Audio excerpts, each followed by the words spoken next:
Hello everyone. हम start करने जा रहे हैं कुछ नया जो कि इम्पोर्टेंट हो आपके आने वाले एग्ज़ाम्स के लिए। जो प्रीवियस ईयर्स के जो भी एग्ज़ाम्स हुए हैं, जो कंडक्ट हुए हैं, उनके हम क्वेश्चंस लेके चलेंगे। ठीक है, जो अभी रिसेंट्स के एग्ज़ाम में भी पूछे गए हैं। तो पहले ही हम मशीन से स्टार्ट करते हैं इसके लिए। तो क्वेश्चन सीरीज मशीन की हम लेके चलेंगे 10-10 दिन के लिए। ठीक है, जितने क्वेश्चन हमारे होते जाएंगे प्रीवियस ईयर के, वो आपके फर्दर एग्जाम्स के लिए इम्पोर्टेंट रहेंगे। तो देख सकते हैं आप, पहला जैसा क्वेश्चन है, in a DC motor dash is known as electrical characteristics. ठीक है, ये फिलहाल अभी क्वेश्चन पूछा गया था। ठीक है, तो इसका आंसर है टॉर्क आर्मेचर करंट कैरेक्टरिस्टिक्स। जो भी क्वेश्चंस होंगे वो आपके प्रीवियस ईयर से रिलेटेड ही होंगे। ठीक है, जो कि आपके लिए बेनिफिशियल रहें। जैसा कि आप जानते हैं, टॉर्क जो होता है हमारा के फाई आई ए होता है। ठीक है, मीन्स टॉर्क प्रोपोर्शनल होता है हमारे फ्लक्स और आर्मेचर करंट के। डीसी सीरीज मोटर के केस में क्या होता है, फाई आई ए, फाई जो होता है वो भी आपके डायरेक्टली प्रोपोर्शनल होता है आर्मेचर करंट के, जिसकी वजह से टॉर्क जो होता है वो प्रोपोर्शनल हो जाता है आपके आर्मेचर करंट के स्क्वायर के। इसीलिए जो हमारा टॉर्क और आर्मेचर करंट का जो डीसी सीरीज मोटर के बीच में जो ग्राफ बनता है, वो हमारा कैसा बनता है, कुछ इस प्रकार का, जो आपको रेड लाइन में शो हो रहा है। टॉर्क और आर्मेचर करंट के बीच का ग्राफ डीसी सीरीज मोटर के लिए। ठीक है, देखिए आर्मेचर टॉर्क के लिए हमने रेड से शो किया है, और शाफ्ट टॉर्क के लिए हमने शो किया है वायलेट कलर में, इसको फिगर आउट। ठीक है, नेक्स्ट है आपका डीसी शंट मोटर के लिए। जैसा आप जानते हैं टॉर्क फाई आई ए के प्रोपोर्शनल है, उसी प्रकार टॉर्क हमारा आर्मेचर करंट के प्रोपोर्शनल है। जैसे जैसे टॉर्क होगा वैसा ही वैसा आपका आर्मेचर करंट भी इंक्रीज करता जाएगा या फिर डिक्रीज करता जाएगा। ठीक है, तो रेड कलर में आपको शो हो रहा है आर्मेचर टॉर्क, और आपको वायलेट कलर में शो हो रहा है वो आपका शाफ्ट टॉर्क है इन the case of DC shunt motor. आपको कभी कभी मोस्टली जो क्वेश्चंस होते हैं इनके बीच में जो पूछे जाते हैं टॉर्क और आर्मेचर करंट के बीच में, वो आपके ग्राफ से रिलेटेड पूछे जाते हैं। डीसी सीरीज मोटर का ग्राफ कौन सा है, ठीक है, डीसी शंट मोटर का ग्राफ कौन सा है, डिफरेंशियल कंपाउंड का ग्राफ कौन सा है, रेटेड स्पीड आपकी कौन सी शो करती है, सीरीज मोटर का कौन सा ग्राफ है, एंड क्यूमुलेटिव कंपाउंड का कौन सा ग्राफ आपका टॉर्क और आर्मेचर करंट का शो करता है। ठीक है, तो एक क्वेश्चन में हम कई सारे क्वेश्चन को ढूंढते हुए चलेंगे। ठीक है, बाकी के जो ऑप्शन है उनको भी हम देखते हुए चलेंगे। जैसे कि मेनली हम इधर टॉर्क और आर्मेचर करंट की बात कर रहे हैं, आगे भी क्वेश्चंस जो आएंगे वो speed torque, speed armature current और टॉर्क फ्लक्स, इन सब के कैरेक्टरिस्टिक्स को लेके चलेंगे। अभी फिलहाल इस क्वेश्चन के अंदर आपको ध्यान रखना है कि टॉर्क आर्मेचर करंट कैरेक्टरिस्टिक्स हमारी इलेक्ट्रिकल कैरेक्टरिस्टिक्स होती है। डीसी सीरीज मोटर का ग्राफ याद रखना है, डीसी शंट मोटर का रखना है, डिफरेंशियल है, ठीक है, क्यूमुलेटिव है। इन सारे ग्राफ को आपको ध्यान रखना है, क्योंकि आपसे क्वेश्चन के अंदर पेपर के अंदर कोई सा भी ग्राफ पूछा जा सकता है। Which of the following is the disadvantage of flux control method, one of the speed control method of our DC shunt motor? So armature resistance control, flux control method, armature voltage control, ये सब method है आपके speed control method of the DC Motors. आपसे पूछा गया है flux control method के बारे में। Okay, and the options are giving, they are asking about the disadvantage. So the speed control below normal rated speed is not possible. ये wrong option है, क्योंकि in the case of flux control method the speed control above rated speed is possible.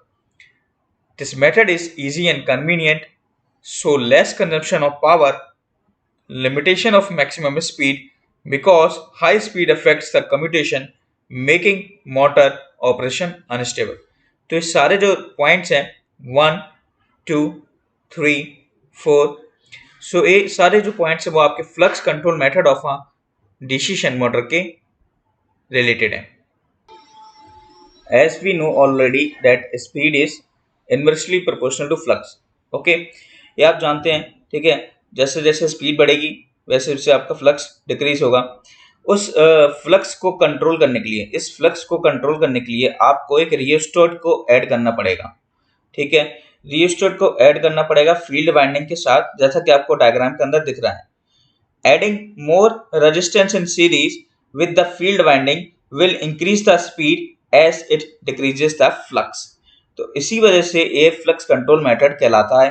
ठीक है, तो उसकी वजह से क्या हो जाएगा, आपका फ्लक्स स्पीड क्या हो जाएगी, आपकी कंट्रोल हो जाएगी। कैसे? By decreasing the flux with the help of, कह सकते हैं, diverter. This question is most important question. ठीक है, जो हम वीडियो बनाएंगे 20 से 25 मिनट का बनाएंगे। ठीक है, उसमें ज़्यादा क्वेश्चन नहीं होंगे, ज़्यादा से ज़्यादा 5 या 6 क्वेश्चन होंगे, लेकिन वो इम्पोर्टेंट होंगे। ठीक है, क्योंकि वो कवर कर रहे हैं आपके कई सारे और एमसीक्यूज को, जैसे कि which of the following application uses shunt DC Motors. ठीक है, तो डीसी शंट मोटर क्या आप जानते हैं, लो स्टार्टिंग टॉर्क होता है और यह रन करती है कांस्टेंट स्पीड पे। ठीक है, इसके जो एग्जांपल्स हैं, एप्लीकेशंस हैं, वो centrifugal pumps, lift, lathe machine, blowers, fans, conveyors, spinning machines में होता है। डीसी सीरीज मोटर में traction, cranes, air compressors, swing machine, compound bound motors, shears, conveyors, elevators, rolling wheels, heavy planners.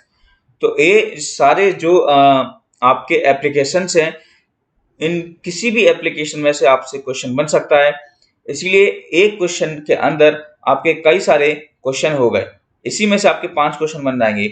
आपसे मान लीजिए वीविंग मशीन का पूछ लेंगे, कन्वेयर्स का पूछ लेंगे, ट्रैक्शन में कौन सी यूज होती है, कई बार पूछा गया है ट्रैक्शन मोटर में कौन सी आपकी मोटर यूज होती है। ठीक है, एलिवेटर्स में कौन सी मोटर यूज होती है। तो एक क्वेश्चन जो पूछे गए उस प्रकार से मैं बता रहा हूँ, लेथ मशीन में कौन सी मोटर आपकी यूज होती है। तो ये सारे एप्लीकेशन आपको याद होने चाहिए। यह जो क्वेश्चन है आपका next question, the dash is mainly utilised for spreading the magnetic flux to avoid the field coil from falling. ठीक है, तो आपसे पूछा गया कि ऐसी कौन सी चीज है जो यूटिलाइज होती है मैग्नेटिक फ्लक्स को स्प्रेड करने के लिए, to avoid the field coil from falling. Field coil का फॉल होने से उसको अवॉइड करती है और मैग्नेटिक फ्लक्स को स्प्रेड करती है आपके मशीन के अंदर। तो वो काम करता है आपका पोल शू। देखिए, पोल शू के जो फंक्शंस होते हैं वो आपको ध्यान रखने होंगे कि आपसे ऑप्शन में पूछे जा सकते हैं। पहला ऑप्शन है कि support the field coils. ESC के एग्जाम जो होता है आईईएस का, उसमें आपका एक क्वेश्चन पूछा गया है ऑल ऑफ द अबव वाला, support the field coil, spread out the flux for better uniformity, reduce the reluctance of the magnetic part, और ऑल ऑफ द अबव। ठीक है, तो आपका आंसर था ऑल ऑफ द अबव, जो कि ES के एग्जाम में आपके से क्वेश्चन पूछा गया था। आपसे एक क्वेश्चन बनता है कि पोल शू जो होता है वो आपका किसका बनता है। देखिए, थिन कास्ट स्टील का आपका पोल शू बनाया जाता है, और कह सकते हैं ये रॉट आयरन का भी बनता है। ठीक है, तो रॉट आयरन और थिन कास्ट स्टील का आपको ध्यान रखना होगा कि इस मटेरियल से आपका पोल शू बनाया जाता है। अगर हम दूसरों की बात करें तो देखिए, योक और फ्रेम। ठीक है, तो योक जो होता है वो आपका, उसका पर्पस क्या होता है, तो वो आउटर मोस्ट कवर होता है। देखिए, आप देख सकते हैं ग्राफ के अंदर यह एक आउटर मोस्ट कवर है। ठीक है, डीसी मशीन का। तो so that the insulating materials get protected from harmful atmospheric elements, जैसे कि मॉइस्चर, डस्ट, अलग अलग प्रकार की गैसेस से वो हमको बचाता है, जैसे कि सल्फर डाइऑक्साइड। तो योक का काम तो ये होता है। ये दूसरा काम होता है कि यह एक मैकेनिकल सपोर्ट देता है आपकी। ठीक है, मैकेनिकल सपोर्ट किसको, पोल्स को। ठीक है, पोल्स को आप देख सकते हैं मैकेनिकल सपोर्ट प्रोवाइड कर रहा है, और यह एक मैग्नेटिक सर्किट का पार्ट है। ठीक है, it provides a path of low reluctance for magnetic flux. तो देखिए, मटेरियल कौन सा चूज करते हैं, कुछ ऐसा मटेरियल चूज होता है योक में जो कि लो रिलक्टेंस पाथ को फॉलो करे। ठीक है, जैसे कि कास्ट आयरन, और साथ ही साथ लार्ज मशीन होती है तो उसके लिए सिलिकॉन स्टील का भी यूज किया जाता है। कम्यूटेटर का हम अच्छे से जानते हैं, डीसी जनरेटर और मोटर के केस में अलग अलग होता है। Commutator in the case of DC generator rectifier की तरह वर्क करता है, मतलब एसी से डीसी कन्वर्ट, और in the case of motor DC to AC यानी कि इन्वर्टर की तरह। और क्या काम होता है, और to facilitate the collection of current from the armature conductors, यह भी कम्यूटेटर का काम है। ठीक है, और एक क्वेश्चन आपका इस प्रकार भी पूछा गया था, to produce unidirectional torque in the case of motor. ठीक है, तो ये सारे जो आपके फंक्शंस हैं ये कम्यूटेटर के होते हैं। बाकी पोल शू का हमने बताया, योग का बताया, कम्यूटेटर का बताया, फील्ड वाइंडिंग आप जानते हैं। ठीक है, आर्मेचर कंडक्टर, शाफ्ट, ये सारे ऑपरेशन आप अच्छे से जानते होंगे। अगला क्वेश्चन आपसे पूछा गया है पेपर के अंदर कि which of the following starter are used in DC shunt motors. आप स्टार्टर के बारे में जानते होंगे कि स्टार्टर का काम होता है to limit the starting current. ठीक है, a 3 point starter helps in starting and running the shunt wound motor और कंपाउंड बाउंड डीसी मोटर। तो जब भी आपकी शंट बाउंड मोटर और कंपाउंड बाउंड डीसी मोटर की बात हो तो 3 पॉइंट स्टार्टर का यूज करते हैं। डीसी शंट मोटर के केस में 4 पॉइंट स्टार्टर का यूज करते हैं। 4 पॉइंट स्टार्टर और 3 पॉइंट स्टार्टर के बीच में केवल यही डिफरेंस है कि जो होल्डिंग कॉइल होती है वो रिमूव कर दी जाती है from the shunt field current और उसको डायरेक्ट कनेक्ट कर दिया जाता है लाइन के across with the current limiting resistance in series. तो इसमें से जो एमसीक्यू बनेगा वो शंट बाउंड मोटर का एग्जांपल पूछा जा सकता है, कंपाउंड बाउंड डीसी मोटर का भी एग्जांपल आपसे पूछा जा सकता है, डीसी शंट मोटर का एग्जांपल पूछा जा सकता है। ये 3 क्वेश्चन आपके बने। आपसे पूछे जाते हैं 4 पॉइंट स्टार्टर के अंदर कितने आपके टर्मिनल्स होते हैं। तो आपको ध्यान रखना होगा, एक आर्मेचर टर्मिनल होता है, ठीक है, आर्मेचर टर्मिनल, दूसरा होता है आपका फील्ड टर्मिनल, तीसरा होता है आपका लाइन टर्मिनल, ठीक है, और आपका एक होता है जिसे एन से रिप्रेजेंट किया जाता है जो कि नो वोल्टेज कॉइल को रिप्रेजेंट करता है। तो और क्या एमसीक्यू आपके बनेंगे। तो एक क्वेश्चन आपका पूछा गया था, why starters are required in the DC motor.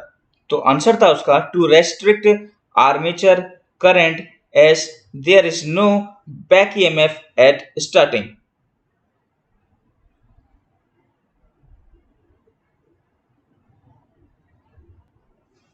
So the application based questions बहुत आते हैं। आपसे पूछा गया है कि which of the following motor is widely used for printers. तो प्रिंटर्स के लिए जो वाइडली यूज्ड होती है वो आपकी होती है स्टेपर मोटर, जो कि स्टेप साइज और स्टेप बाय स्टेप में वर्क करती है। Textile machine, printing press, gaming machine, CNC milling machine, small robotics के काम आती है आपकी stepper motor. DC series motor अभी हमने देखा था, vacuum cleaner, traction system, swing machine, cranes, air compressor में काम आती है आपकी DC series motor. Ball mills, watches, record players, rolling mills, reciprocating pump, compressor, इसमें काम आती है आपकी सिंक्रोनस मोटर। और इंडक्शन मोटर आपकी यूज होती है small fans, toys, mixtures, electric shavers, drilling machines, pumps. तो सारे जो एप्लीकेशंस हैं आपको याद होने चाहिए कि कौन सी मोटर आपके कौन से एप्लीकेशंस के लिए यूज होती है। देखिए नेक्स्ट क्वेश्चन है, आपसे कह रहा है कि इन अ 3 phase induction motor the maximum torque is independent of. तो ये क्वेश्चन जो है आपका कई बार रिपीट हो चुका है, बाइजिक स्टील से लेके आपके अलग अलग एग्जाम्स में ये क्वेश्चन देखने को मिला है। तो देखिए जो मेन जो टॉर्क का फॉर्मूला होता है आपका, आप जानते हैं 180 upon 2 pi N S S E T square R two upon R two का square plus S X two का होल स्क्वायर होता है। ठीक है, लेकिन आप जानते हैं मैक्सिमम टॉर्क की कंडीशन में जो आपकी स्लिप होती है वो R2 अपॉन X2 हो जाती है, जिसकी वजह से आपका मैक्सिमम टॉर्क का फॉर्मूला हो जाता है 180 upon 2 pi N S into E two square upon 2x। तो इस फॉर्मूले से आप पता लगा सकते हैं कि जो आपका मैक्सिमम टॉर्क है वो आपके रोटर रेजिस्टेंस पे डिपेंड नहीं कर रहा है, जबकि रोटर रिएक्टेंस पे, सिंक्रोनस स्पीड पे और अप्लाइड वोल्टेज तीनों पे डिपेंड कर रहा है, लेकिन रोटर रेजिस्टेंस में मैक्सिमम टॉर्क की कंडीशन में डिपेंडेशन नहीं होती है। If we talking about the next question, consider two DC machine A and B have a identical armature and 4 number of poles. If the machine A is wave bound and the machine is lap bound, तो देखिए एक घूमा फिरा के एक ही question आपसे पूछते हैं कि लैप बाउंड किस लिए यूज होता है, वेब बाउंड किस लिए यूज होता है, ठीक है। उसी प्रकार के 2-3 प्रकार के सेम क्वेश्चन को रिपीट करके आपके सामने प्रस्तुत कर देते हैं। ओके, तो आप जानते हैं कि लैप बाउंड जो होता है आपका मेनली लैप बाउंड, उसमें नंबर ऑफ पैरेलल पाथ जो होते हैं वो a इक्वल्स टू p के बराबर होते हैं। In the case of wave wound a equals to 2 आपका पैरेलल पाथ होता है, ठीक है। लैप बाउंड का जो केस होता है वो आपका यूज होता है लो वोल्टेज और हाई करंट एप्लीकेशंस के लिए, और इसका वाइस वर्सा यूज होता है वेव बाइंडिंग के लिए। तो वेव बाउंड के लिए हाई वोल्टेज और लो करंट एप्लीकेशन होता है। तो देखिए मशीन ए आपकी वेव बाउंड दिया है और मशीन बी आपकी लैप बाउंड दिया है। तो machine A will have less rated current and more voltage. Okay, तो आंसर आपका क्या होगा? More voltage and less current. This question talks about the which of the following method of starting is required for induction motor of high rating। अभी हमने starters की बात करी थी, ठीक है। अब आपके जो टाइप के स्टार्टर्स होते हैं, स्टार्टर टाइप्स, उनके बीच में क्वेश्चन पूछा गया है कि कौन सा स्टार्टर जो है वो हाई रेटिंग में यूज होता है। तो देखिए जो डायरेक्ट ऑनलाइन स्टार्टर होता है, ये जो होता है वो स्मॉल मोटर्स के लिए यूज होता है, ठीक है। स्मॉल मोटर्स का पर्पस होता है मतलब 5 HP तक की जो रेटिंग होती है उसके लिए हम यूज करते हैं डायरेक्ट ऑनलाइन स्टार्टर, ठीक है। अब जो डायरेक्ट ऑनलाइन स्टार्टर मेथड होता है वो इंडक्शन मोटर का सबसे सिंपल और इकोनॉमिकल मेथड होता है, ठीक है। The starter is connected directly to supply voltage. ये सारे ऑप्शन आपको याद रखने पड़ेंगे, जैसे कि स्टार्टर जो है आपका डायरेक्ट कनेक्शन होता है आपका सप्लाई वोल्टेज के थ्रू। सेकंड होता है आपका स्टार डेल्टा मेथड। ये वेरी कॉमन और वाइडली यूज्ड मेथड है। सबसे वाइडली यूज्ड अगर मेथड बोला जाए तो आपका होता है star delta method, widely used method. अब जो स्टार्टर है, starting motor in star connection होता है और रन करता है आपका डेल्टा कनेक्शन में, ठीक है। तो starting motor in star connection and runs at delta connected stator winding आपका स्टार डेल्टा होता है, ठीक है। ये भी बात आपको ध्यान रखनी पड़ेगी। अब ऑटो ट्रांसफार्मर की अगर हम बात करें तो ऑटो ट्रांसफार्मर का जो कनेक्शन होता है वो आपका स्टार और डेल्टा किसी में भी हो सकता है, ठीक है। स्टार भी हो सकता है आपका, डेल्टा भी हो सकता है। Auto transformer is used to limit the starting current of induction motor, और यह जो मेथड है वो आपका हाई रेटिंग पर्पस के लिए यूज होता है, ठीक है। हाई रेटिंग का मतलब है कि अगर 20 HP की आपकी स्क्वायरल केज की इंडक्शन मोटर है तो तब आपका ऑटो ट्रांसफार्मर स्टार्टर यूज होगा, ठीक है। और जो ऑटो ट्रांसफार्मर मेथड है, स्टार्टर मेथड, वो एक्सपेंसिव है आपकी DOL और स्टार डेल्टा स्टार्टर के कंपैरिजन में, ठीक है। तो ये सारे पॉइंट्स आपको ध्यान रखने होंगे, ठीक है। स्मॉल रेटिंग के लिए 5 HP के लिए DOL starter, widely used method होता है star delta. Auto transformer starter 20 HP तक की रेटिंग के लिए यूज हम करते हैं। और भी पॉइंट्स जैसे हमने बताया कि स्टार कनेक्शन में आपका स्टार्ट होती है मोटर और डेल्टा कनेक्शन में आपकी रन होती है मोटर, वो होती है आपकी स्टार डेल्टा स्टार्टर मेथड। अगला क्वेश्चन है आपका कि which of the following type of material is used to construct the variable reluctance motor. तो देखिए वेरिएबल रिलक्टेंस मोटर के लिए हम फेरोमैग्नेटिक मटेरियल का यूज करते हैं, ठीक है। अब इसके आपके दो टाइप के वेरिएबल रिलक्टेंस मोटर होती हैं। एक होती है single stack variable reluctance motor, और एक होती है आपकी मल्टी स्टैक, ठीक है। देखिए एप्लीकेशंस की और एडवांटेजेस की बात करें तो high torque to inertia ratio इसमें पाया जाता है, ठीक है। Second, high rate of acceleration, ये भी पॉइंट आपका है एडवांटेज में। फास्ट डायनेमिक रिस्पॉन्सेस भी एक इसका एडवांटेज है। Simple and low cost machine, ठीक है, एंड लो कॉस्ट। अगर हम बात करें इसके प्रिंसिपल की तो देखिए the principle of the motor is based on the property of the flux lines. तो इसकी जो प्रॉपर्टी आपकी प्रिंसिपल है वो फ्लक्स लाइन पे मेनली बेस्ड होता है, ठीक है। जो कि कैप्चर करता है एक लो रिलक्टेंस पाथ को। The stator and rotor of the motor are aligned in such a way that the magnetic reluctance is minimum. यही इसकी वर्किंग है। तो स्टेटर और मोटर रोटर जो है मोटर के अंदर, ठीक है, वो इस प्रकार से अलाइंड होते हैं जिससे कि लो रिलक्टेंस पाथ प्रोवाइड हो और फ्लक्स लाइंस क्या हो, आपकी मजबूत हो। तो यही इस रिलक्टेंस मोटर का वर्क है, ठीक है, जो कि दो प्रकार से होता है, सिंगल और मल्टी। और एडवांटेज आपको याद रखने पड़ेंगे, high torque to inertia, high rate of acceleration, fast dynamic responses and simple and low cost, और रोबस्ट कंस्ट्रक्शन, और ठीक है रोटर का, ठीक है, रोटर का robust construction due to absence of brushes.